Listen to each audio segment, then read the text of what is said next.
your in-laws and you.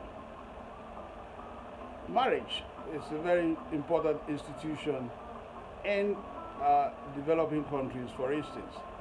And from different culture, you discover they have their standard.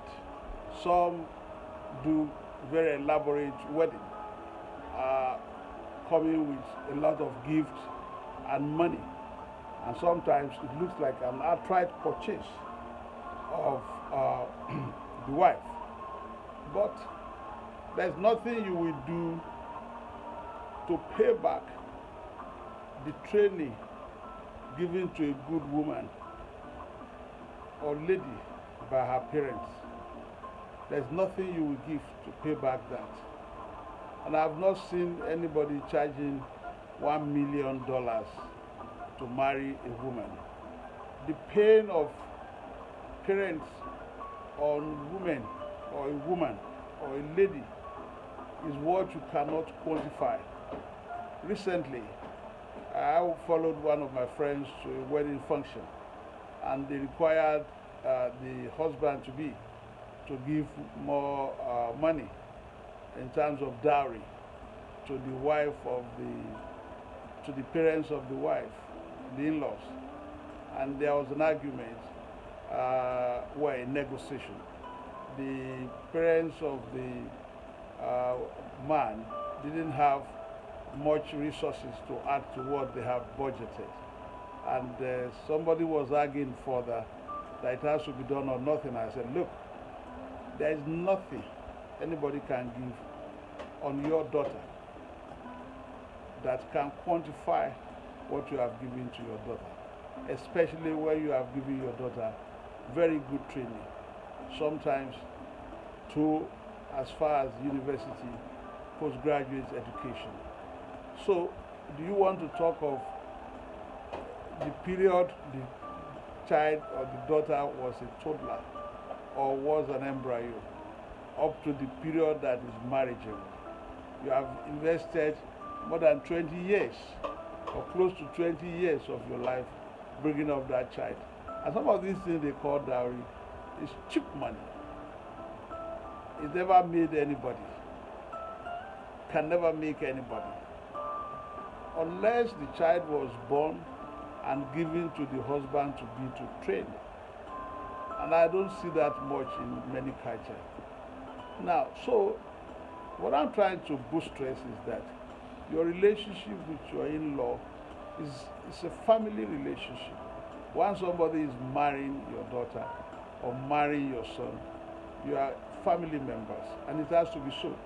But unfortunately, once some children of some ladies marry, they forget their own family. And if they forget their own family, the husband should not forget their own family. The lady's family. It's part of your responsibility, especially in some culture where women move completely and forever. They are not allowed to even go back. They are not allowed to divorce. It means dead or alive, the woman belongs to the man. So they have trained a whole human being to help you, train your own children, have children for you, and be your own helper. So the role of women, it's very important in a man's life, and vice versa. So the way the man could also reciprocate is to ensure that he shows concern to the woman, to her children, to her parents, to her extended family. Yes, some people will abuse it. Some extended family or parents will abuse it. Yeah, we know when there is an abuse. But let us wait until there is an abuse. We shouldn't hide under the responsibility of presuming there will be an abuse. So, once you marry, trust yourself, trust your in-laws. Well, if you know how to behave decently, it's easy for you to do. You know your limitations, and you know the cutoff, the benchmark of what you will not do. But don't be totally irresponsible. It doesn't help and encourage your spouse to be responsible. Vice versa. Encourage your husband to be responsible to his own parents. Some wives don't want their in-laws in their house for any reason. And some husbands don't want their in-laws in their house. I've seen a situation where a woman threw her mother-in-law out of the house. And when it was done to accommodate the woman's mother, the husband threw her out. That is extreme irresponsibility. And those parents will ever think, was it necessary they had those children? Yes, they will think so. There are parents who regretted having some children. Because if the children cannot take care of the children, not by force, but if you aspire to do something, nature will bless you. Yes, some people will say, no, what are you talking about? What has nature got to do with this? Yeah, if you have a plan, this is what I want to do, it is likely that you will achieve it. If you don't have a plan, it is when you don't achieve it. So you don't shoot in the dark. If you assume you cannot help anybody, definitely you will not be able to help anybody. If you believe you can help people, definitely you'll be able to help people. It looks magical. It's not magic. You don't expect to achieve what you don't work for. You're shooting in the dark. But if you have worked on it, okay, my mother-in-law is my mother, my father-in-law is my father. They are also human beings. Some of these people don't need much. I tell somebody, I said, with a budget of $100 for your in-laws is a huge amount of money in developing countries. Take dollar to naira, talking of 50,000 naira. And you give your father-in-law 20,000 and your mother-in-law 30,000 or vice versa, then you discover that you have done a huge thing. Because they are not also handicapped. They're probably working. But some people don't remember to send anything to their in-laws until end of the year or even forever, because they claim they also have their own responsibility. Taking care of your children is primary, so it's not the responsibility of your in-law to come and take care of your children for you, because they have taken care of your spouse. It's part of the journey. If you don't want to be responsible, you don't go into marriage. You must care. You must see them as your family member. Don't enter into it with bias. If you step into it and you discover you don't like your in-laws, don't go into it. Yeah, you may go into it and get away with it, but it's going to come with a lot of sorrow. And that means you will have to rely on some other people to even confide. You and your wife or husband are one, but where you have to engage in hide and seek, it becomes a dubious or double standard relationship. Some people don't want to hear this, but that's happened. Now, so go in with open mind. Show concern to their welfare. You don't have to steal or go out of your way to make sure that you satisfy them. People know when you have gotten to your limit. There are people they will never get anything from all their life. So people have asked me, sometimes it's difficult to manage. No, it is not difficult to manage. I've had occasions where I say, for me to be able to do this for somebody, then I have to sacrifice this. Yes, you may have to sacrifice something rather. You may have to sacrifice something. You could even have to sacrifice your lunch for a whole month to have another person. Then of course you can sacrifice so many luxury, changing your car, delaying, building a house. Yes, if you must take care of people, which is very important. Because the truth is that whether you build a house or not, you live somewhere.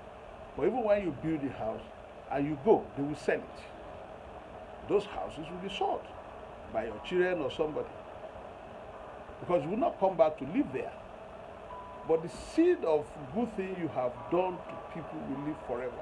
Yes, it's good to have physical achievement, property owners all over the world, but not at the expense of somebody looking for daily bread and is a member of your family. You assume is a very bad person. Yes, and that is why you are there as a good person, to help the person. Now, so do not take advantage of anybody. If somebody is nice to you, either of your in-laws, don't take advantage of them. One good turn deserves another. Some people are very nice. Even when they give them when they give you their daughter, they still show interest in the welfare of you and their daughter, but don't abuse it. In fact, I discover or I learned some men going to some marriages simply because the wife is very comfortable, the wife's parents are very comfortable, and the wife's parents will help them with money and get them a job. Well, it's okay if that's your approach, at least that's where you are, but don't take advantage of that. Anything that they do to you, be grateful. You know, you have to change. I don't see many robust relationships with in-laws, not many. And people just live through that hide and seek. But it's a chain. It's a chain because you're probably going to have children who will marry, who will also behave the same way. Or your in-laws will also behave the same way to you. So we keep having problems in that direction. In the olden days, children don't marry for themselves. They send to their mother or father to find them a wife that will be compatible with their parents and with themselves. And marriages last, where we have moved from that era. But even at that, we should be able to bring back the unity that used to be in the family. For your wife to see your mother or father as her mother and father, and for you to see her mother and father as your mother and father. You don't have to be rich to enjoy such a relationship. But I tell you something, you will all be happier for it on the long run because everybody will be concerned. When you have a good in-law, you have gained a mother and a father. So when you have a good in-law, you have two mothers and two fathers, your biological parents and your in-laws. There's nothing you can hide from. A woman can dress in the presence of her mother-in-law. There's a woman to woman. A man can dress in the presence of her father-in-law. There's a man to man. But they must have that trust. You must be able to work with each other. Yes, you may want to do it, and the other side could be very difficult. Yes. But you have to try. Some people don't try at all. They just think it's impossible. And if you resolve to live a very selfish life, as many people do, they don't want to help anybody, then you're not helping any situation. Life is supposed to be enjoyed by everybody, no matter how long or short. And the only way you can enjoy life is to build relationships with people. If you have not subscribed to this channel, please do like and share.